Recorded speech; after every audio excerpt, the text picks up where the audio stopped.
राधे राधे। आज 11वां अध्याय का पाठ करेंगे। या देवी सर्वभूतेषु शक्ति रूपेण संस्थिता नमस्तस्यै नमस्तस्यै नमस्तस्यै नमो नमः।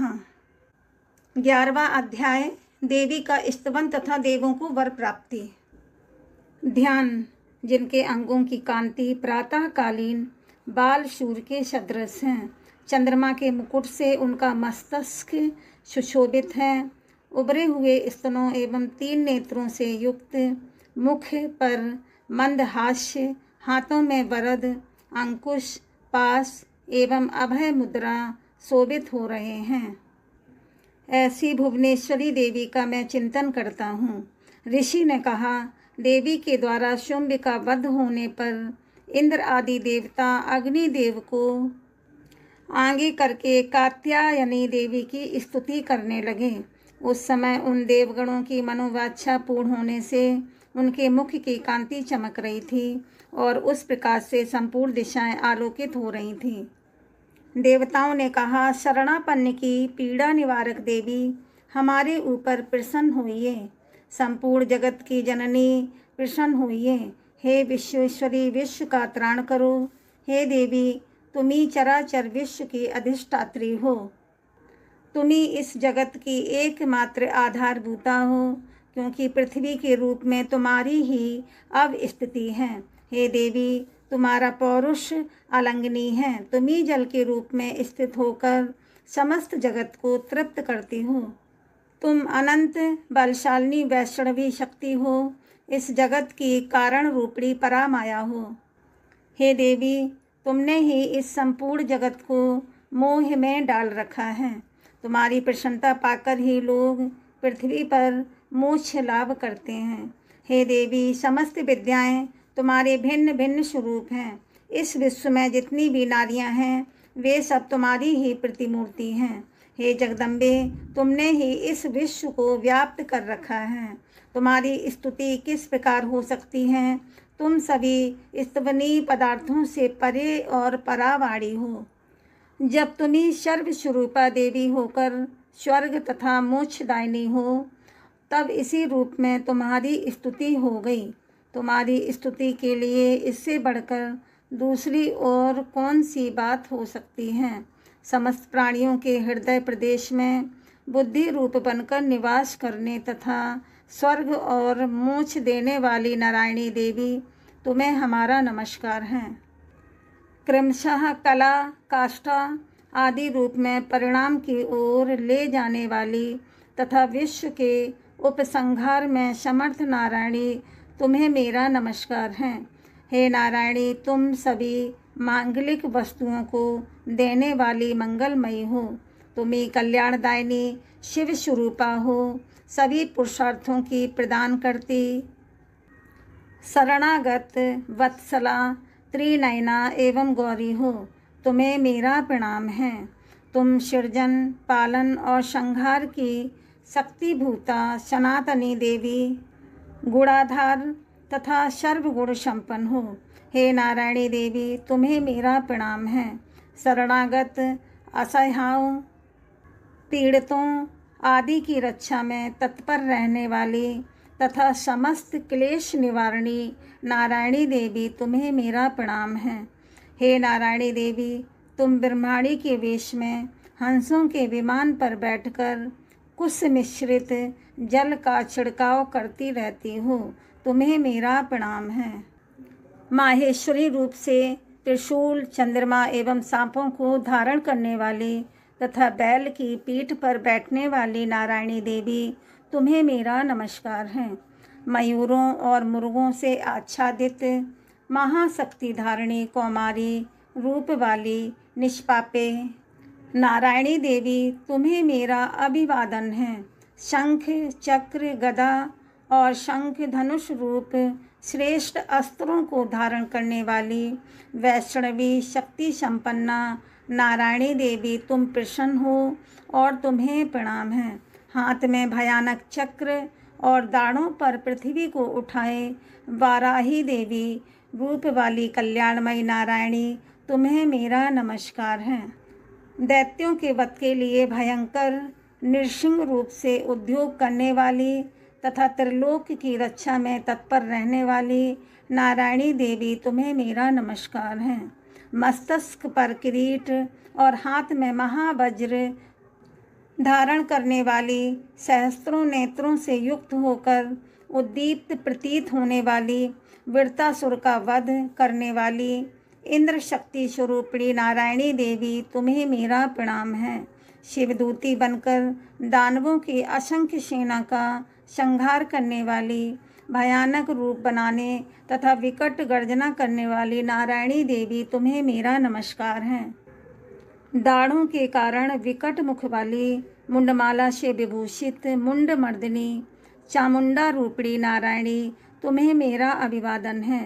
लक्ष्मी, लज्जा, महाविद्या, श्रद्धा, पुष्टि, स्वधा, ध्रुवा, महारात्रि तथा महाअविद्या रूपा नारायणी, आपको नमस्कार है। मेधा सरस्वती, श्रेष्ठा, ऐश्वर्य रूपा पार्वती, महाकाली, संयम परायणी तथा सबकी अधिष्ठात्री नारायणी देवी, तुम्हें मेरा नमस्कार है। सर्वस्वरूपा, सर्वेश्वरी तथा सर्वशक्ति संपन्ना दिव्य रूपा दुर्गे देवी, आप हमारी सभी भयों से रक्षा करें, तुम्हें मेरा नमस्कार है। हे कात्यायनी, 3 नेत्रों से विभूषित तुम्हारा सौम्य मुख संपूर्ण भयों से हमारा त्राण करें, तुम्हें हमारा प्रणाम है। भद्रकाली, ज्वाला की लपटों के कारण विकट प्रतीत होने वाला अत्यंत भीषण और समस्त दानवों का संहारक तुम्हारा त्रिशूल हमारी रक्षा करें, तुम्हें मेरा नमस्कार है। हे देवी, संपूर्ण जगत की जिसकी ध्वनि से व्याप्त होकर दानवों को निष्प्रभ कर देता है, वह तुम्हारा घंटा हम लोगों का कलुष पाप से उसी प्रकार रक्षा करे जिस प्रकार माता अपने पुत्रों की अशुभ कर्मों से रक्षा करती हैं। हे चंडिके, राक्षसों के रक्त और चर्बी से चर्चित तुम्हारे हाथों में शोभित होने वाला खड्ग हमारा मंगल करे। हे देवी, तुम्हें हमारा प्रणाम है। हे देवी, तुम्हारी प्रसन्नता से समस्त रोगों का शमन होता है। क्रोध होने पर मनोभिलाषित इच्छाओं का नाश हो जाता है। जो लोग तुम्हारे शरण में हो गए हैं, उन पर विपत्ति की कभी छाया भी नहीं पड़ती। तुम्हारे शरणागत लोगों को अन्यों के शरणदाता बन जाते हैं। हे देवी अंबिके, तुमने इन विधर्मी महादानवों का संहार अपने स्वरूप को विभिन्न भागों में विभाजित करके किया है। तुम्हारे सिवा अन्य कोई इसे नहीं कर सकता था। विद्याओं में ज्ञान को उद्भासित करने वाले शास्त्रों में तथा वेदों में तुम्हारे अतिरिक्त और किसका वर्णन है। तुम्हारे सिवा दूसरी ऐसी कोई शक्ति नहीं है जो इस जगत को अज्ञान रूपी अंधकार के कारण आच्छादित ममता रूपी गर्त में सदैव भटकती रहें।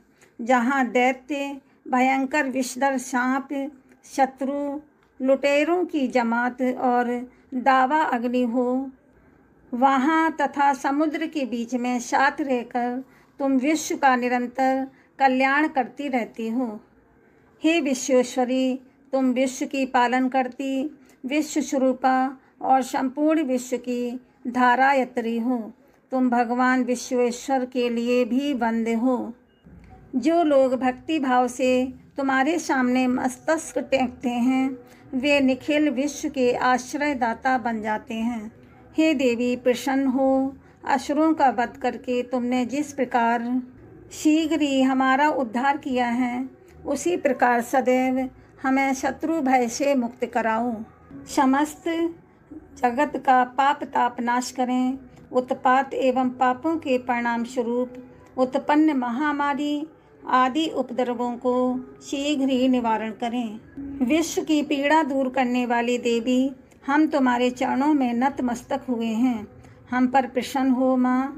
त्रिलोकवासियों की आराध्या परमेश्वरी, सब लोगों को वर प्रदान करो। देवी ने कहा, देवों, मैं वर देने के लिए तत्पर हूँ। तुम अपना वर मुझसे प्राप्त कर लो। संसार के कल्याणकारक वर को मैं अवश्य दूंगी। देवताओं ने कहा, हे सर्वेश्वरी, तुम इसी प्रकार त्रिलोक की संपूर्ण विपत्तियों का निवारण करो और हमारे शत्रुओं का क्षय करती रहो। ऐसा सुनकर देवी ने कहा, वैवस्वत मनवंतर के 28वें युग में शुंभ और निशुंभ नामक के 2 अन्य दानवों की उत्पत्ति होगी। तब मैं नंद गोप की पत्नी यशोदा के गर्भ से अवतरित होकर विंध्याचल में जाकर रहूंगी तथा उन दोनों दैत्यों का नाश करूंगी और तदंतर मैं पृथ्वी पर भयंकर रूप से अवतार ग्रहण कर वे परिचित नाम वाले असुरों का संहार करूंगी। उन दैत्यों के भक्षण काल में मेरे दांत अनार पुष्प की तरह लाल हो जाएंगे। तब स्वर्ग में देवता और मृत्यु लोक में मनुष्यगण सदैव मेरा स्तवन करते हुए मुझे रक्त दंतिका के नाम से संबोधित करेंगे। तत्पश्चात जब भूतल पर 100 वर्षों तक वृष्टि नहीं होगी और जल का अभाव रहेगा, तब मनुष्यों की स्तुति से मैं भूमि पर अयोनिजा रूप से उत्पन्न होंगी। उत्पत्ति के बाद 7 नेत्रों से मुनियों को देखूंगी। तब मनुष्य शताक्षी नामक से मेरा कीर्तन करेंगे। देवताओं, उस समय मैं अपने शरीर से उत्पन्न शाकों द्वारा ही संपूर्ण जगत का भारण पोषण करूंगी। वर्षा न होने तक वे शाक द्वारा ही प्राण धारण करेंगे। ऐसा करने से पृथ्वी में शाकंभरी नाम से मेरी प्रसिद्धि होगी। उसी अवतसर में मैं दुर्ग नामक महादैत्य का संहार करूंगी। इससे मेरा नाम दुर्गा देवी रूप में विख्यात होगा। फिर जब मैं भीम रूपा बनकर मुनियों की रक्षा के लिए हिमालयवासी दानवों को भक्षण करूंगी, उस समय सब मुनिजन भक्तिपूर्वक मस्तक झुकाकर मेरी स्तुति करेंगे। उस समय मेरा नाम भीमा देवी के रूप में प्रसिद्ध होगा। जब अरुण नामक दानव त्रिलोक में उपद्रव करेगा, तब मैं तीनों लोक के हितार्थ 6 पदायुक्त अगणित भौरों का रूप धारण कर उसका संहार करूंगी। उस समय सब लोग मुझे भ्रामरी के नाम से जानेंगे। इसी प्रकार मैं दानवी उत्पात होने पर अवतार लेकर शत्रुओं का वध करती रहूंगी। देवी स्तुति नामक 11वां अध्याय समाप्त। बोलो शेरा वाली मैया की जय।